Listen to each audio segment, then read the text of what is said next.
اسلامی امہ کے سربراہ، سپر سالار اور ایک سپریم لیڈر آیت اللہ خامنائی جو ہیں وہ دنیا سے رخصت ان کی ہو گئی ہے اور شہید ہو گئے ہیں۔ امریکہ اور اسرائیل کے گندے ارادوں کا، ناپید ارادوں کا وہ شکار ہوئے۔ سب سے پہلے امریکہ نے اسرائیل کی بتائی ہوئی لوکیشن کے مطابق 9:30 بجے پرسوں صبح کے وقت حملہ کیا ان کے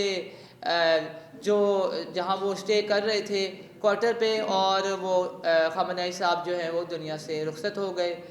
لیکن آخر امریکہ نے یہ کیا کیوں؟ آخر امریکہ کو یہ کرنا کیوں پڑا؟ اس کو ہم ڈسکس کر لیتے ہیں۔ آیت اللہ خامنائی وہ لیڈر تھے جو امریکہ کی بات پر نہ کرتے تھے، امریکہ کی راہ میں رکاوٹ تھے۔ امریکہ جو بھی کہتا تھا اس کی بات کو نہیں مانتے تھے، کیونکہ امریکہ جو بھی کہتا تھا وہ غلط کہتا تھا۔ کبھی امریکہ کہتا تھا کہ نیوکلیئر ہے ایران کے پاس، نہیں بنائیں گے، تو یہ بندہ کھڑا ہو جاتا تھا اور کہتا تھا کہ کیوں نہیں بنائیں گے۔ اور کبھی امریکہ کہتا تھا کہ آپ جو ہے ایٹم بم نہیں بنا سکتے، یہ بندہ کھڑا ہو جاتا تھا اور کہتا تھا کیوں نہیں بنائیں گے، کیونکہ اس بندے کو پتہ تھا کہ اسرائیل نے کبھی نہ کبھی حملہ کرنا ہے، اور اسرائیل کو جو ہے نیتن یاہو اس گھٹیا بندے کو تھوڑے تھوڑے دن بعد یاد آ جاتا ہے کہ ایران جو ہے نیوکلیئر سٹیٹ ہے، ہم انسیکیور ہیں۔ تو وہ خامنائی صاحب کی بات صحیح ثابت ہوئی کہ مسلمان جو بھی ہمارے جتنی بھی مسلمان امہ اسلامی امہ اب وہ بھگتے، کیونکہ حملے ہو رہے ہیں، UAE میں حملے ہو رہے ہیں، قطر میں حملے ہو رہے ہیں، عراق میں، یمن میں، سعودیہ ریاض میں اور شام میں، کہاں کہاں حملے نہیں ہو رہے۔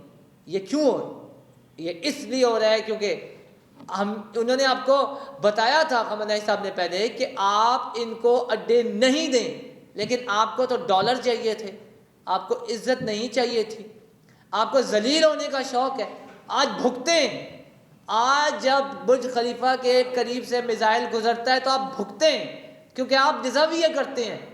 ابھی تو کچھ بھی نہیں ہے، ابھی کچھ بھی نہیں ہے، ابھی تو ایران نے پارٹی شروع کی ہے، اور ڈرے اس وقت سے جب رشیا نے بھی انٹری کر دی۔ لیکن مسلمانوں سے میرا ایک سوال ہے، جو شہید ہمارے رہبر ہونے سے پہلے بتا کے گئے ہیں اور پوچھ کے گئے ہیں اور پوچھتے ہوئے شہید ہو گئے ہیں کہ کب تک اسلامی امہ اپنے آپ کو ذلیل کرتی رہے گی؟ کب تک ہم امریکہ کے ہاتھوں کھیلتے رہیں گے؟ اور اگر ہم امریکہ کے ہاتھوں اور یہودیوں کے ہاتھوں کھیلتے رہیں گے تو ہمارا یہی حال ہوگا۔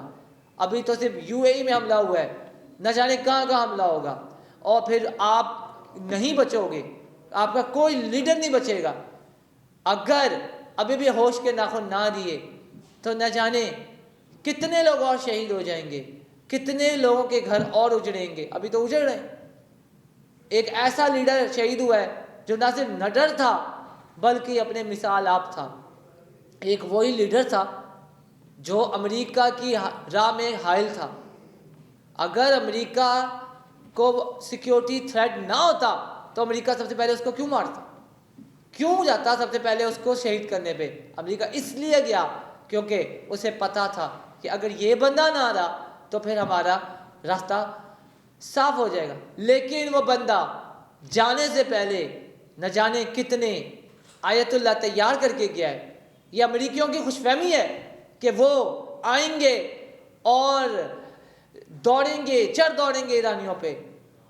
کاش کہ ہماری مسلم امہ ہوش کے ناخن لے، لیکن کہنا بسود ہی ہے، کیونکہ ہم نے اپنے آئل اڈے امریکہ کو دے دیے، ہم نے اپنے جو اڈے ہیں وہ امریکہ کو حوالے نہ صرف کیے بلکہ اپنی جو فوجیں ہیں وہ بھی ہماری امریکہ کے ساتھ کام کر رہی ہیں۔ میں سعد مصطفیٰ جاتے ہوئے آپ سے ایک سوال کرتا ہوں، کیا خامنائی کی شہادت نے آپ کو جھنجھوڑا؟ اور نہیں جھنجھوڑا تو اپنے آپ سے ضرور پوچھیے گا کہ آپ کہاں کھڑے ہیں۔ سعد مصطفیٰ کو اجازت دیجیے، نیکسٹ ویڈیو ملتے ہیں، تب تک کے لیے اللہ حافظ۔